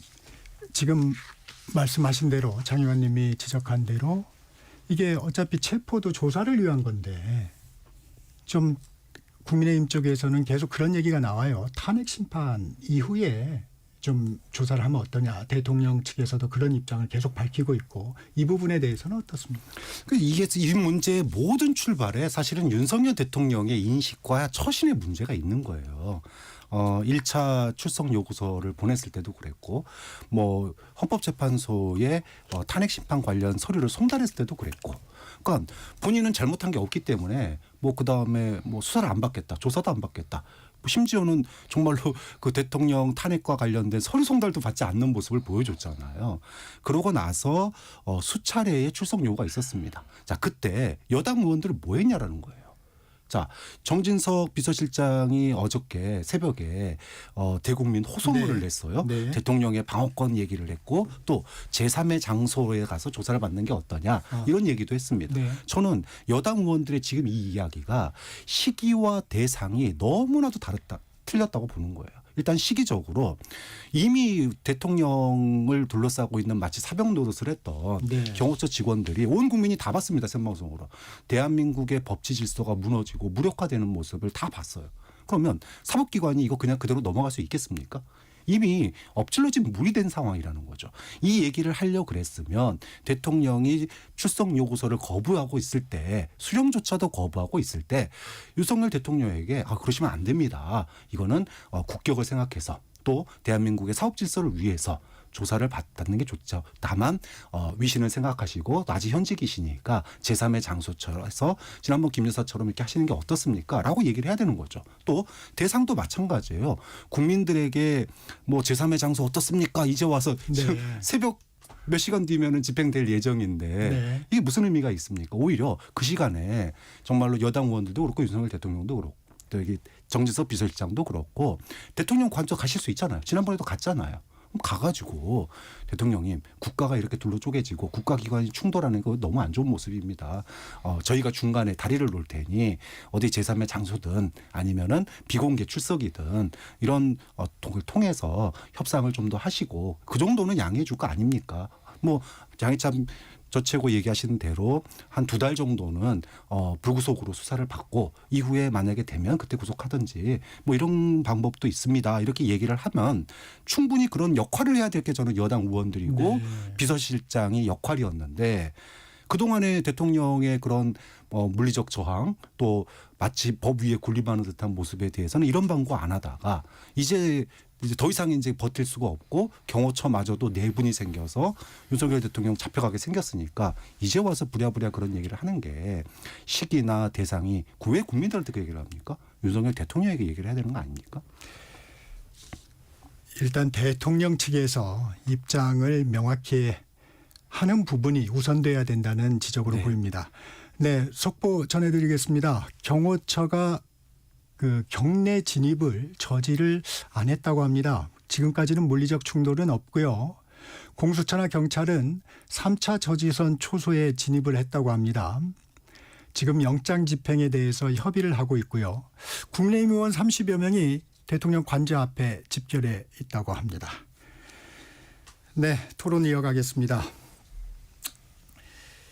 일단 최상목 대통령 권한대행 얘기 좀 해보겠습니다. 경찰과 경호처의 폭력 자제를 당부하고 있습니다. 체포영장 집행 과정에서 최대행의 역할 어떻게 보십니까?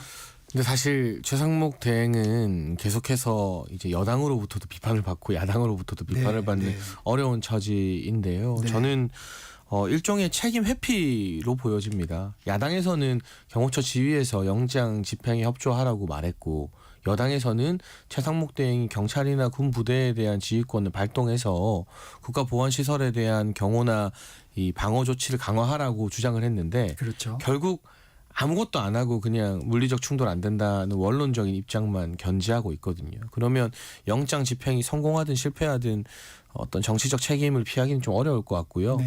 물론 최상목 대행이 이제 정부 관료 출신이고 기재부 장관을 하다가 갑자기 대통령 권한 대행이 된 점이 있습니다만 일시적으로나마 행정부 수반입니다. 그건 이제 관료가 아니라 정무적인 판단을 내려야 되는 위치라는 뜻이거든요. 네. 어떻게 보면 최상목 대행의 이런 우유부단한 좀 물에 물 탄 듯 술에 술 탄 듯한 태도가 2차 체포영장 집행을 두고 물리적 충돌 우려를 더 증폭시킨 그런 원인은 아니었는가. 어느 쪽으로든 명확하게 본인의 입장을 밝혀서 이렇게 막 밤새 거기에 시민들이 몰려가 있고 지금도 우리가 계속 이 현장 화면을 지켜보면서 혹시라도 물리적 충돌이 있는 건 아닌가 걱정하는 사안을 만들기 전에 한쪽에서는 아주 강력한 비판을 받겠지만 여당 말을 듣든 여당 말을 듣든 입장을 명확히 하는 게 저는 정무적 판단을 내려야 될 이 대통령 권한 대행의 역할이라고 보거든요.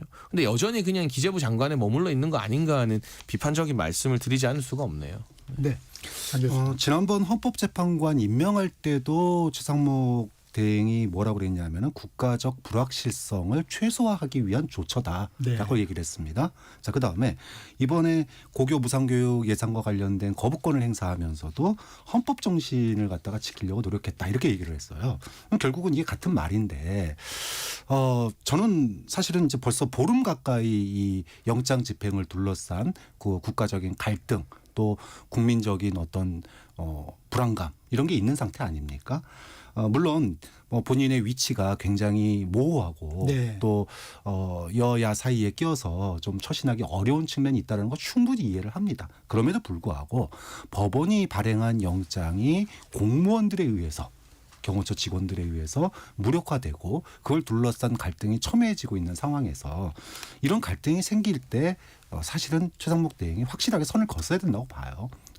그래서 뭐 본인이 경호처에 대한 지휘권이 없다 이렇게 얘기를 하셨지만 사실은 경호처 부장 정도 되는 인사에는 관여할 수 있는 거거든요. 고위직 인사는 못하지만 대통령 대행으로서 자 그렇게 본다면 경호처에 물리적 저항을 하지 말 것을 지시하거나 또는 정말로 본인이 이것이 헌법에 위배된다고 생각하면 공수본의 수사권 문제에 대해서 문제 제기를 해야죠. 여당이 얘기하듯이.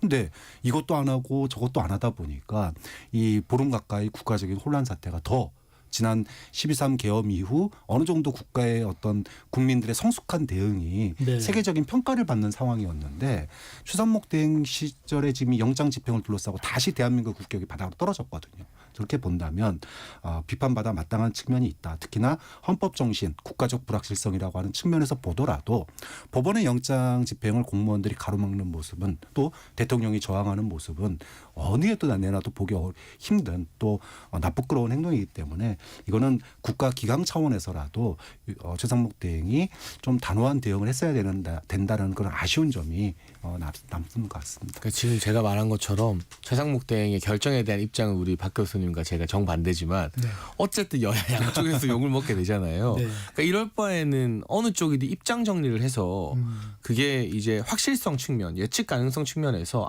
이거는 경찰이 집행을 못하겠구나라는 예측을 하게 해주든가 그게 아니면 경호처가 저지를 못하겠구나라고 확실하게 사인을 주던가 해야 되는데 이건 그냥 한 발짝 물러서서 양 국가기관의 충돌을 관망한 것이나 다름없거든요. 그런 점에서 저는 물론 저희 여권 입장에서야 경찰에게 명확한 지시를 내려서 불법적 영장 집행을 하지 말라는 지시를 해야 된다고 제가 주장하지만 어느 쪽이든 예측 가능성이나 확실성을 최상목 대행이 선택하지 않았다는 것 그 자체만으로도 사실 저는 정치적 책임과 비판을 피하기가 좀 어렵다고 생각합니다. 결과에 따라서 책임론이 좀 불거질 수밖에 없는 상황이군요. 그렇죠. 민주당에서도 만약에 오늘 혹시라도 불상사가 생긴다면 이렇게 일을 키운 최상목 대행이 책임져야 된다 이렇게 얘기를 했지 않습니까? 그런 측면에서 오늘 정말 아직까지는 커다란 불상사가 없기 때문에 다행이라고 생각하지만 향후에 법적인 평가뿐만이 아니라 정치적 평가도 이루어질 거 아니에요. 현 시기에 대행 체제에 대한 평가도 이루어질 텐데 그때 대한민국의 법치 질서나 또는 대한민국의 불확실성, 경제적인 측면에서도 대외 신인도 문제에 있어서도 과연 그때 그게 올바른 판단이었는지에 대해서는 아마 굉장히 비판적인 평가가 나올 가능성이 좀 있다고 봅니다. 앞서도 잠깐 언급이 있었는데 좀 결이 다른 질문을 좀 드려보겠습니다. 장해찬 의원님, 그 대통령 비서실장이 대통령 측과 상의 없이 어제 이제 대국민 호소문 대통령 측과 상의하지 않았다고 그랬어요. 그 발표하는 부분, 이 부분은 그 내용을 떠나서 좀 어떻게 보십니까? 네, 정진석 비서실장이 5선의 중진 정치인 출신이고요. 지금 대통령 직무는 정지되어 있지만 대통령 비서실장이라는 직책 자체가 정부에서의 상당한 고위직이잖아요. 그러니까 본인의 정무적 의견을 여러 가지 책임을 감수하고 밝힐 비상 상황이라고 판단을 한 것 같고 네.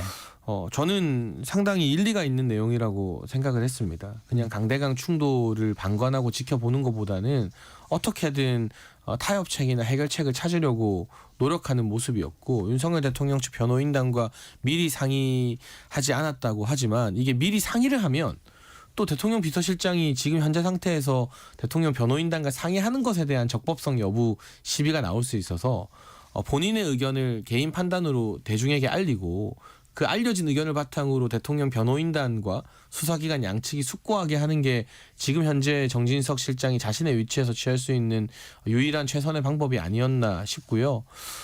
무엇이 되었든 지금 국민의힘이나 여권의 분위기도 뭐 수사나 조사 자체가 안 된다 이렇게 말하는 사람들은 아니죠. 없어요. 근데 다만 헌법재판소가 어떤 판결을 하든 그 판결 이후에 국민적 갈등을 우리가 봉합하고 다음 스텝 미래로 나아가기 위해서는 지금 막 일부 여론조사에서 40% 중후반까지 대통령에 대한 지지가 치솟는데 이걸 깡그리 무시하고 헌법재판소 판결 이전에 대통령을 수갑 채우겠다, 망신 주겠다 이러면 헌재 판결의 정당성이나 그 이후에 국민들의 수용성도 떨어지고 국가가 정치적 내전 상태로 더 심화될 수 있거든요.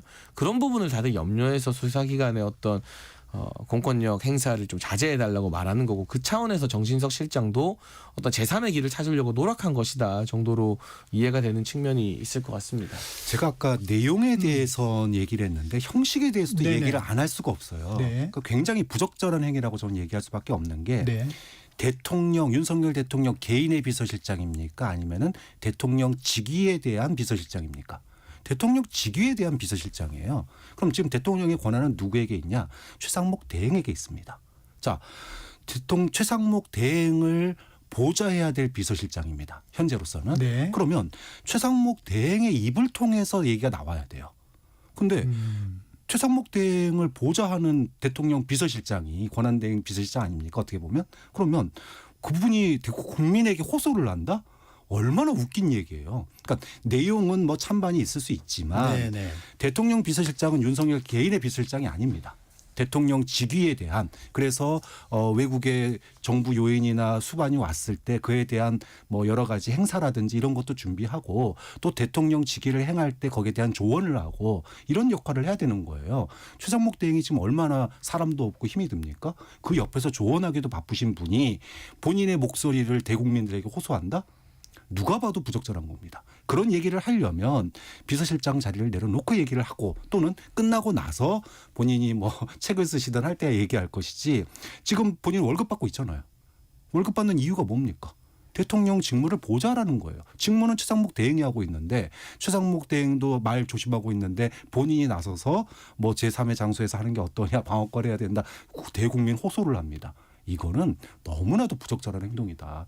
아무리 정무직이라도 네. 그 본인의 월급 받고 있으면은요, 본인의 역할, 권한 안에서 움직여야 됩니다. 역할과 권한을 넘어서는 행동은 이거는 누가 보더라도 부적절하고 또 본인의 역할에 정말 반기한 거다라고밖에 얘기할 수 없는 거죠. 네. 속보가 계속 들어오고 있는데요. 경호처가 윤 대통령 이동 시에 신변 안전 방안을 협의 중이라고 합니다. 그 관저의 3차 저지선도 문이 열렸고요. 수사팀 차량이 진입한 것으로 보입니다. 공수처는 그 체포영장에 윤 대통령 피의 사실 가운데 국회 봉쇄, 여야 대표 불법 체포 내용이 적시돼 있다고 합니다. 네. 여기에서 2부 마치고요. 잠시 후 3부에서 수요 토론 이어가겠습니다.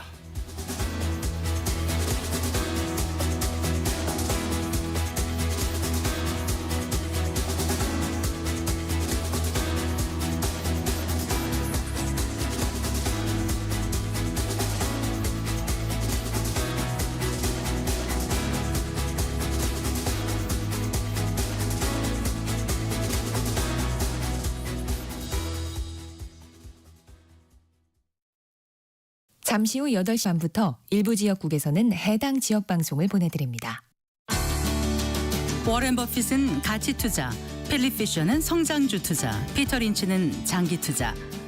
방법은 달라도 목표는 하나. 성기영의 경제쇼가 성공의 길로 안내합니다. 깊이 있게, 명쾌하게, 지금 이 시대 경제에 관한 모든 것을 알려드립니다. 평일 오후 4시 5분 성기영의 경제쇼와 함께하십시오.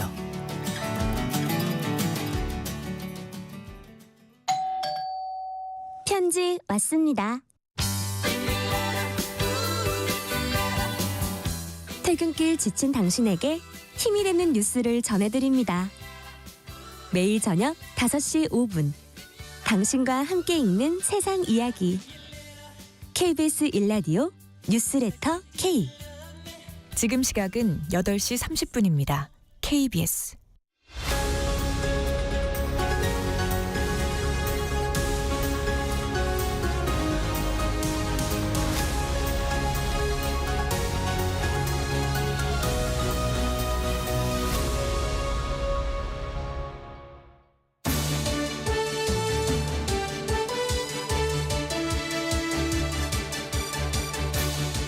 네, 수요 토론 이어가겠습니다. 국내임 전 청년 최고위원인 장해찬 의원 그리고 박창환 특임교수 함께하고 계십니다. 이 얘기 잠깐 하고 넘어가야 될 것 같습니다. 체포영장이 윤 대통령에 대한 체포영장이 집행이 되면 이제 어떻게 되는 건가요? 장해찬 의원님. 만약에 오늘 체포영장 집행이 완료된다고 하면 네네. 공수처로 이동해서 조사를 받고 공수처 측에서는 뭐 서울 의왕구치소에 이틀간 구금한 상태에서 네. 구속영장 청구 등을 하겠죠. 네. 48시간 이내에 구속영장을 청구해야 되니까요. 그런데 현직 대통령 신분으로 대통령 경호가 계속 유지되기 때문에 네. 제가 아는 상식으로는 네. 그 조사를 받는 공간인 공수처 건물에 대한 경호 조치, 안전 확보 조치도 이루어져야 되고 조사 받는 내내 경호처 직원들이 그 근처에서 상주를 해야 될 것이고요. 조사가 끝나고 공수처가 말한 대로 의왕구치소로 이동이 돼서 구금이 된다 하더라도 그 구치소 시설에 대한 안전 점검과 경호처 직원들의 상주가 아마 동반이 돼야 할 겁니다. 그래서 아마 지금 현재 나오는 속보로 보면 경호처 관계자들과 공수처 관계자들이 대통령 신변 보호와 관련된 협의를 하고 있다고 하는데 그게 지금 대통령께서 직접 그러면 이 영장 집행에 응했을 때 공수처나 뭐 의왕구치소 등에 대해서 어떻게 신변 보호 경호 조치를 하고 안전 점검을 할지 그런 실무적인 걸 지금 논의하고 있는 것 아닌가로 현재 보도를 보면 추정이 되는 상황 같습니다. 네. 윤 대통령이 곧 관저 밖으로 나올 듯하다는 속보도 지금 전해지고 있습니다. 관저 3차 절실은 철문이 개방됐고요. 수사팀 차량이 진입을 했다고 합니다. 박 교수님, 네. 저기 영장은 청구되겠죠? 네, 뭐 지금 경호처에 사실상 저항이 없다 이렇게 봐도 무방할 것 같습니다. 네. 이렇게 이른 시간 내에 사실상 관저에까지 들어가고 영장이 집행될 수 있었던 것은 결국은 경호처가 저항을 하지 않았다. 이렇게 평가를 할 수 있을 것 같고요. 이제 이렇게 되면은 뭐 시간이 얼마 안 걸려서 과천에 이제 공수처로 이동을 하게 될 겁니다. 그렇게 되면 48시간 안에 구속영장을 청구를 하든 아니면 풀어주든 둘 중에 하나를 해요. 네. 이런 상황에서 다시 풀어준다 그러면은 아마도 굉장히 이상한 상황이 될 것 같고 결국은 영장 청구를 하게 될 텐데 대통령이 가서 묵비권 행사할 거 아닙니까? 네. 와서 적극적인 수사 협조를 하지는 않을 것 같고 그런 입장을 그러면은 밝혔었죠. 네, 그렇게 되면 사실상 영장 청구로 가게 되는데 뭐 앞서 얘기하신 대로 사실은 그게 진짜 경우인 거죠. 뭐 구치소든 아니면 조사받는 공간에서든 신변에 혹시나 모를 예를 들어 뭐 독살이라든지 뭐 여러 가지 방법이 있잖아요. 그런 걸로부터 지키는 것 이게 경호예요. 저는 법원의 영장을 막는 게 경호가 아니라 네. 신변에 위해가 되는 그런 것들을 막는 게 경호다. 뭐 그것을 막을 공수처 직원이나 국민들은 없을 거라고 봅니다. 어쨌든 이제 영장 집행이 됐을 때 이것을 둘러싼 논란이 또 생길 거예요. 아마도 공수처에서는 서부지법에다가 구속영장을 청구할 가능성이 굉장히 높습니다. 그런데 그날 부분인 이번에는 중앙지법으로 해야 되는 거 아닌가요? 그렇죠. 이제 그 부분에 대해서 네. 이제 서부지법으로 하느냐 아니면은 중앙지법으로 하느냐 네. 이 부분도 굉장히 관전 포인트가 될 수 있어요. 네. 지금 공수처에서 나오는 얘기는 서부지법에서 할 가능성도 있다는 얘기도 있거든요. 네. 그렇기 때문에 그럼 변호인 측에서는 또 강력하게 거기에 대해서 항의하고 아마 이런 논란이 있을 겁니다. 그래서 네. 왜냐하면은 기소를 할 때는 기소관할법원으로 가는데 네. 이게 이제 기소를 하기 위한 조처인지 이런 조처인지에 따라서 달라질 수 있기 때문에 이 부분도 향후 이제 며칠 안으로 굉장히 중요한 뉴스로 떠오를 것 같습니다. 전희찬 의원님, 이 부분은 좀 어떻습니까? 일단 구속영장 청구까지도 만약 서부지법에 한다면 네. 여권에서 제기하고 있는 판사 쇼핑 의혹이나 네. 좀 판사들의 편향성 지적 의혹이 더 커질 수 있기 때문에 공수처 법에 분명히 중앙지법이 관할이라고 되어 있거든요. 그런데 공수처가 저는 이런 상황일수록 현직 대통령에 대한 강제 수사이기 때문에 정도를 지켜야 한다고 보고 절차적 부분에 있어서 정당성에 대한 오해를 조금이라도 받지 않아야 윤 대통령을 지지하는 국민들로부터도 납득을 받을 수 있잖아요. 그래서 만에 하나 조사 이후에 체포 이후에 구속영장을 청구한다면 중앙지법에 해야 된다고 봅니다. 그러나 지금 오동훈 공수처장이나 공수처가 보여준 행태로 보면 네. 서부지법을 고집할 것 같고요. 그 경우에는 정치권에서도 이 논쟁이 끝나지 않고 또 국민들도 지금 사실상 여론 지형이 오차범위 감안했을 때 거의 절반으로 갈라져 있거든요. 이게 박근혜 전 대통령 탄핵 때 갤럽 기준으로 박 전 대통령 지지율이 4% 5% 나왔을 때랑은 또 천양지차예요. 그러면 이 국민 갈등이 수습되는 게 아니라 헌법재판소 탄핵 심판까지 그리고 네. 탄핵 심판 이후에도 계속해서 더 고조되는 긴장이 격화되는 방향으로 나아갈 것 같아서 그런 걸 막기 위해서라도 공수처가 자신이 있다면 이 중앙지법 관할 법원의 영장을 청구해서 정면 돌파를 선택하는 게 맞는 길이다라는 말씀을 드리고 싶습니다. 네, 내란 특검법 관련해서 몇 가지 여쭙겠습니다. 국민의힘 권성동 원내대표가 야당이 발의한 내란 외환 특검법은 절대로 수용할 수 없다. 자체 특검법을 발의하기로 했습니다. 국민의힘의 계엄 특검법의 핵심 뭔가요? 전희찬 의원님. 일단 수사 기간과 수사 범위에 있습니다. 지금 민주당이 2차로 발의한 특검법을 보게 되면 외환죄 등이 포함되면서 네. 대북 확성기나 대북 유인물 같은 우리가 북한을 대상으로 한 심리전에서 굉장히 유용하다고 평가되어 왔고 이건 윤석열 정부 이전에도 다 쓰던 수단들이거든요. 그런 부분까지 무작위하게 다 조사가 가능한 부분이 있어서 이게 그야말로 윤석열 정부뿐만이 아니라 군과 같은 안보기관까지도 다 흔드는 특검이 될 수 있다라는 게 국민의힘 측의 우려이고요. 네. 그리고 내란 선전선동죄를 넣음으로 인해서 지금 이 비상계엄이나 그 이후에 이 탄핵 가결 이후 사태에 대해서 누구나 자유롭게 정치적 소신을 밝힐 자유가 있는데 벌써 민주당이 일부 방송인들이나 유튜버 등을 고발하지 않았습니까? 네. 이게 무분별하게 언론이나 표현의 자유를 침해하는 방향으로 갈 수 있다. 그래서 비상계엄이 선포된 그 전후의 과정에서 법을 어긴 부분은 없는지 이런 부분을 제안해서 조금 이 절제된 특검을 하자라는 게 국민의힘 입장이고 정치적으로 화제가 됐던 특검이 이전에 김경수 지사 구속됐던 드루킹 특검이 있었는데요. 그때도 여야의 협의와 진통 끝에 이 드루킹 댓글 조작과 관련된 사안만 딱 제한적으로 수사 대상에 넣었지 이거 포괄적으로 아무나 다 수사할 수 있게 이 수사 범위는 막 무한정 열어두진 않았거든요. 아, 네. 그런 점에서 여당과 야당의 입장이 좀 갈리는 것 같습니다. 네. 박 교수님. 뭐 수사의 범위는 뭐 이제 국민의힘 안이 나와봐야지 알 것 같습니다. 근데 네. 일단 언론에는 좀 알려졌어요. 지금 네, 말씀하신 일부 얘기가 나오고 있기는 한데 네. 이게 정말 나오기는 할까 아직도 저는 궁금해요. 그러니까 네. 그동안에도 뭐 김건희 특검이니 최상병 특검이니 반대를 위한 반대만 했지 제대로 된 대안을 단 한 번도 내놓지 않았습니다. 뭐 한동훈 전 대표 같은 경우에도 제3자 추천 특검 하겠다 그랬는데 결국 못했잖아요. 자, 그렇게 보면 이번에도 소위 말해서 이탈표 방지를 위한 이야기만 나온 거 아니냐. 정말로 구체적인 안이 나와봐야지 알 수 있을 것 같다라고 얘기를 하고 싶고요. 네. 나오고 나서 얘기하자 그런 생각도 들고 두 번째는 네. 외환죄가 안 된다. 그런데 외환이라고 하는 표현이 문제가 있다는 얘기잖아요. 네. 지금 북한을 외국으로 볼 수 있느냐 뭐 이런 거예요. 그럼 과거에 우리가 북풍 사건이 있었잖아요. 네. 북한 휴전선에서 북한 판문점에서 북한의 공격을 갖다가 요청을 했다. 뭐 이런 얘기 가지고 수사를 한 적이 있는데 그럼 말을 바꾸면 됩니다. 뭐 북풍 계엄, 북풍 도발, 뭐 계엄, 뭐 이런 식으로 그 외환이라는 말 자체가 중요한 게 아니다.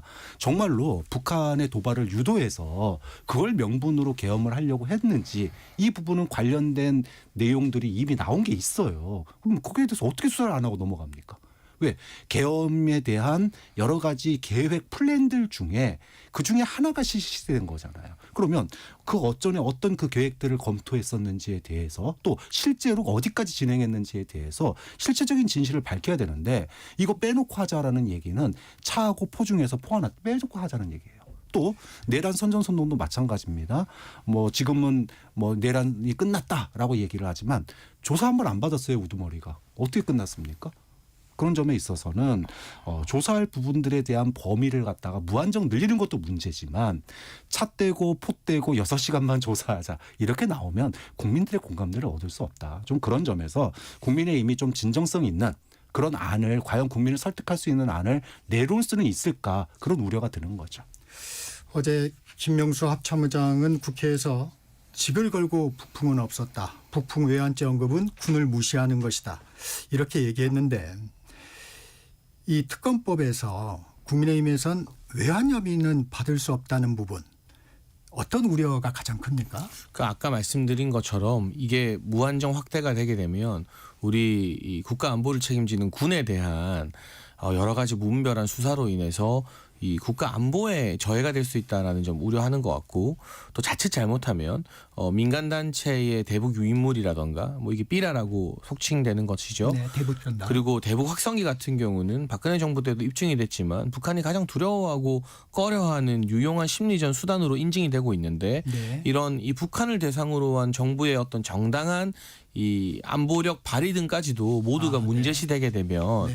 여권에서 지적하는 것처럼 문재인 정부 때 지나치게 북한에게 굴욕적인 9.19 군사합의나 우리의 안보 수단을 모두 다 내어주고 무장 해제하는 것 등이 당연시되는 그러한 결과로 기결될까 봐 저어를 하고 있는 것 같고요.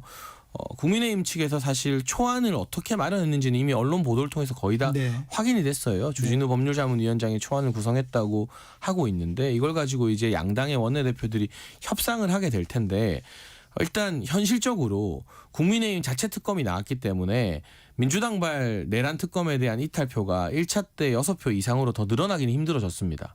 이탈을 할까 말까 고민하던 사람들도 국민의힘에서 이 자체 특검을 만들면 네. 우리 특검을 받아라라면서 이거 이탈표를 행사하지 않을 어떤 근거와 명분이 생겼기 때문이죠. 네. 그럼 민주당이 이걸 정치적 프로파간다로서 강성 지지층에게 어필만 할 게 아니라 정말 수사가 필요해서 특검을 진행시키고 싶다면 당연히 민주당 눈에는 안 차겠지만 국민의힘의 자체 특검도 보수 진영에서는 욕을 엄청 먹고 있거든요.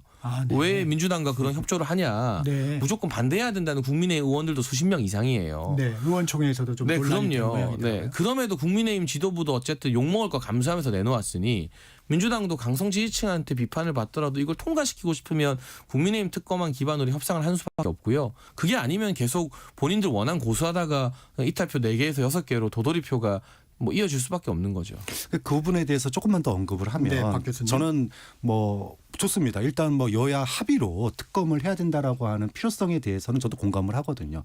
수위가 확 낮아지고 민주당이 정말로 그런 여야 합의에 의한 특검을 빨리 조속하게 어떻게든 특검을 출범시켜야 된다라고 한다면 저는 낮아질 수 있다고 봐요. 그런데 보완은 필요하다라고 봐요. 즉 국민들을 설득시킬 보완이 필요해요. 예를 들면 외환죄를 빼기로 했지만 그럼에도 불구하고 조사 안 하고 넘어갈 수는 없는 거예요. 그러면 예를 들어 정보위원회에서 비공개 특위를 열어야 된다고 봅니다. 조사를 하되 그렇죠. 브리핑을 안 한다라든가. 그렇죠. 네. 그러니까 북풍 시도에 대해서는 네. 뭐 군에서 그렇게 항명을 하지만 실제로 관련된 논의가 있었던 건 사실이기 때문에 네. 비공개 특위를 열어서라도 저는 조사가 이루어지고 향후에 이것이 되풀이되는 것들을 막기 위한 조처들은 나와야 된다. 그런 점이 협상은 협상대로 하지만 또 진실은 진실대로 밝히는 노력이 국민들에게 지시가 된다면 뭐 저는 뭐 민주당 지지층도 뭐 무조건 꼭 다 특검해야 된다가 아니잖아요. 결국은 진실을 밝히기 위한 노력이거든요. 그런 점에서 협상 안에서 좀 유연하되 하지만 놓치는 부분은 없어야 된다. 그렇게 보는 거죠. 네, 잠시 교통 연결하고 계속 수요 토론 이어지겠습니다. 네, 먼저 집회 상황인데요. 집회 관련으로 한남대로 한남 5거리에서 북한남 3거리 양방면 그리고 북한남 3거리 버티고개에서 약수역 방면이 통제되고 있습니다. 주변 도로와 후미 정체 심하니까요. 미리 다른 도로로 우회하시고요. 다음은 동부간선도로입니다. 성수분기점 방면으로 도봉터널 출구에서 월계 1교 사이는 추돌 사고 있어서 처리하고 있습니다. 서울 문산고속도로 서울 쪽인데요. 고양휴게소 서울 방향으로 주유소에서 화물차 단독 사고 있었습니다. 주유소 이용이 불가능한 상태고요. 경부고속도로 서울 쪽은 추풍령 휴게소에서는 대형 화물차가 고장나 있습니다. 입장휴게소에서 고장난 차 서 있고요. 경부 동탄터널에서도 작업을 하고 있습니다. 기흥에서 수원, 달래내 고개에서 잠원까지 정체입니다. 중앙고속도로 춘천 방향은 삼락에서 대저분기점까지 밀리고요. 다부에서는 화물차가 고장나 있습니다. KBS 교통정보센터에서 정현정입니다.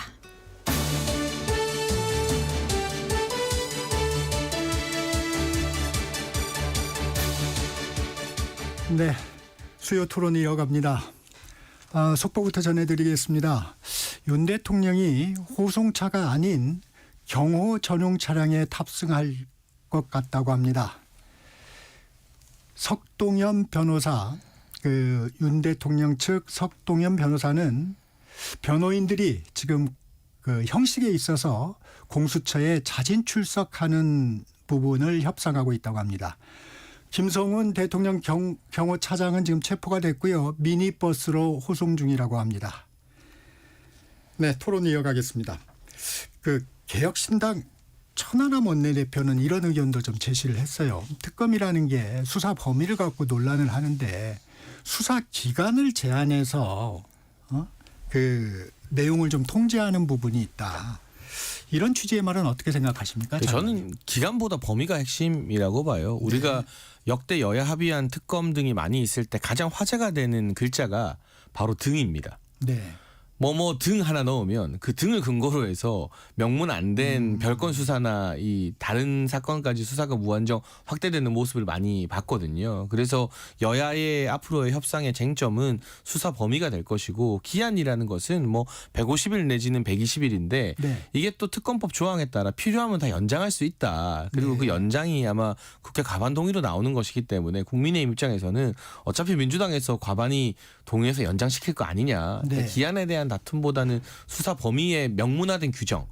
드루킹 특검 때가 아마 얘가 될 것 같아요. 그때도 민주당이 반대하던 걸 지금 국민의힘 전신정당에서 특검을 요구해서 그때는 이제 받아들여지다 보니까 아무래도 수사 범위에 대해서 민주당 측 요구를 상당히 많이 들어줬던 특검인데요.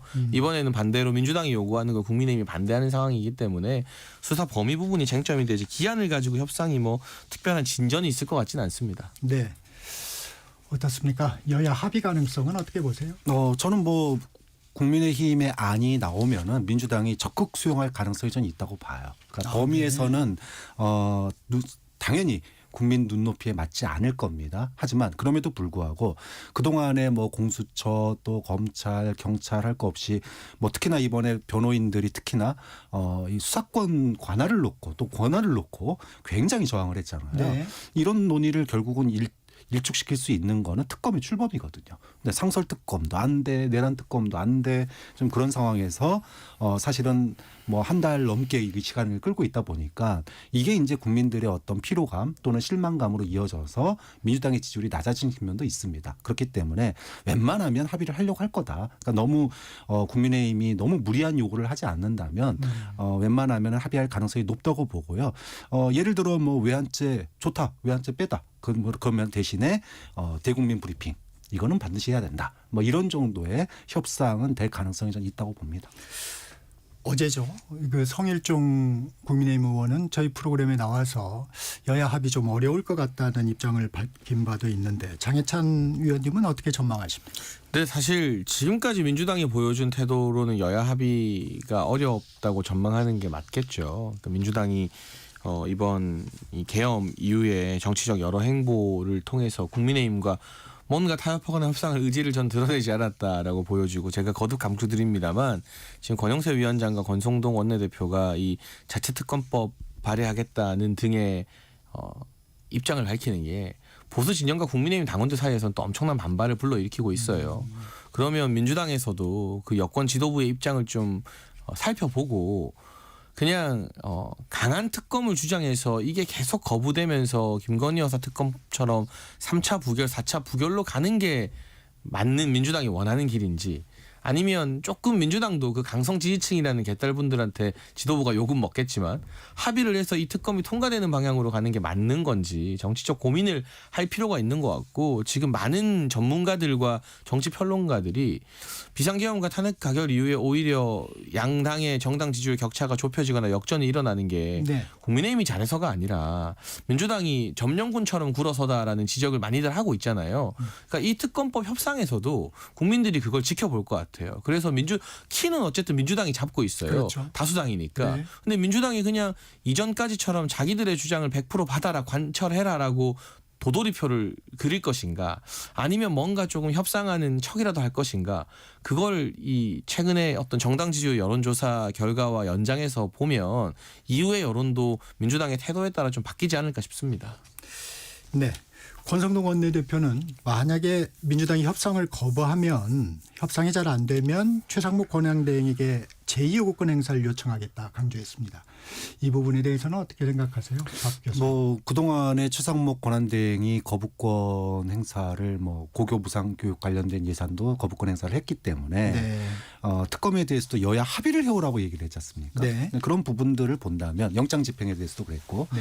그러면은 결국은 여야 합의가 이루어지지 않고 야당 단독으로 만약에 처리가 됐다. 이랬을 경우에는 최상목 권한대행이 최대한 아마 그 거부권 행사 기회를 지켜서 침묵을 할 것 같아요. 그리고 네. 막상 되면은 거부권 행사하는 그런 쪽으로 나올 가능성이 있고 민주당도 이걸 모르지는 않을 겁니다. 네. 그렇기 때문에 일단은 국민의힘이 먼저 빠르게 안을 내려라. 그럼 그 안을 가지고 빨리 협상해서 통과시키겠다라는 거지만 만약에 국민의힘의 안이 늦게 나온다면 일단은 민주당이 먼저 통과시키고 거부권을 행사할 가능성이 있기 때문에 그때 가서 또 국민의힘과 아까 얘기했던 것 같은 그런 그 일종의 양보와 타협이 이루어질 가능성도 있기 때문에 이게 당장 민주당이 통과시킨다고 해서 끝난 건 아니다. 결국은 합의되지 않으면 최상목 권한대행이 거부권 행사할 가능성이 굉장히 높다. 저 그렇게 봅니다.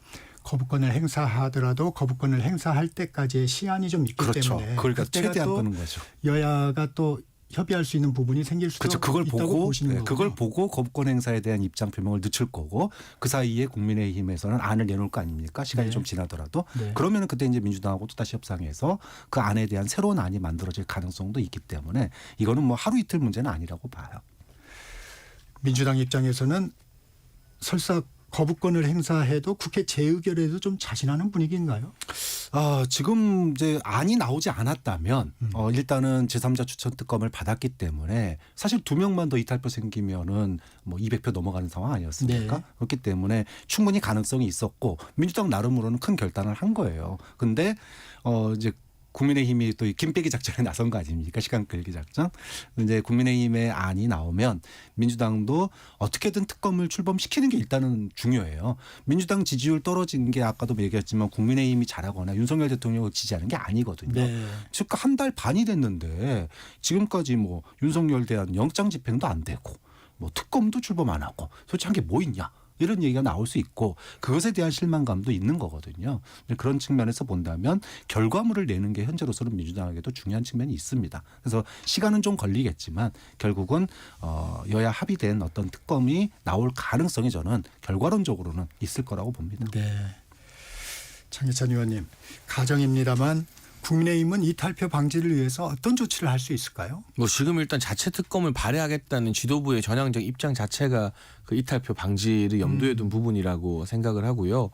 지난번 제2결 때 6표의 이탈표가 나왔죠. 이게 김건희 여사 특검법보다 이탈표가 2표 더 나왔습니다. 네. 그 원내 지도부에서는 이대로 2차, 3차 특검 제2결 상황이 올 경우에 이게 8명 이상이 되는 걸 막기가 조금 어렵다라는 현실적 판단이 있었던 것 같고 다만 그 중간에서 고민하는 의원들이 있었을 거잖아요. 네. 1차 때 이탈하진 않았지만 내가 2차, 3차 때도 이탈할 거다. 라고 물밑에서 말했던 의원들이 이탈을 하지 않는 조건으로 내세운 게 일종의 자체특검법 여당 선발이라고 들었습니다. 그럼 원내 지도부가 그 입장을 밝혔고 뭐 국민의힘 법률자문위에서 초안을 짠 이 협상안 등이 공개가 되고 나오게 되면 여야 합의가 설령 순탄하지 않는다 하더라도 그 고민하던 의원들 다수가 민주당발 일방적 특검에 대해서는 이탈하지 않은 명분이 생긴다라고 제가 앞서 말씀을 네네. 드렸거든요. 네. 그래서 오히려 역설적으로는 이 자체 특검법 발의 이후에 국민의힘의 이탈표가 늘어날 가능성이 상당히 줄어들었어요. 그래서 국민의힘 이 전통 지지층들의 주된 요구는 특검 통과시키지 말라는 거거든요. 그런데 그 특검을 국민의힘이 발의해서 지도부가 욕을 먹는데 역설적으로 그 덕분에 오히려 특검이 통과될 가능성은 더 낮아졌어요. 그러니까 정치가 이렇게 좀 복잡하게 물고 물려지는 그러네요. 것 같은데 네. 그래서 저는 민주당 측에서도 고민이 깊어질 것 같은 게 이제 이탈표가 1차 때보다 늘어날 가능성이 거의 없어졌기 때문에 협상을 안 하면 그냥 보여주기식 또 이탈표를 현실적으로 끌어오는 게 아니라 그냥 혹시나 누가 마음 바꾸지 않을까 운에 기대는 것밖에 안 돼서요. 박찬대 원내대표에 대한 책임론도 일부지만 민주당 내부에서 나오고 있다는 언론 보도를 봤거든요. 네. 아무런 협상 없이 그냥 무조건 밀어붙이다가 계속 거부당하지 않느냐. 그리고 그런 비슷한 발언을 이재명계 좌장이라 할 수 있는 정성호 의원이 언론에서 인터뷰한 것도 봤고요. 아, 네네. 뭐 특검 2개 중에 한 가지는 접었어야 된다는 등의 그래서 박찬대 원내대표나 민주당 원내 지도부 입장에서도 무작정 1차 때처럼 이거를 본회의에서 밀어붙이기는 조금 어려워진 상황이 아닌가 싶습니다. 네, 지금 한남동 관저의 상황은 일단 그 대통령을 기다리고 있는 상황으로 좀 보입니다. 대통령이 그 탑승에 대한 형식적인 문제, 일단 대통령 변호인 측은 자진 출두 형식을 좀 원하는 것 같고 지금 그런 부분에 협의가 이루어지고 있는 것으로 보입니다.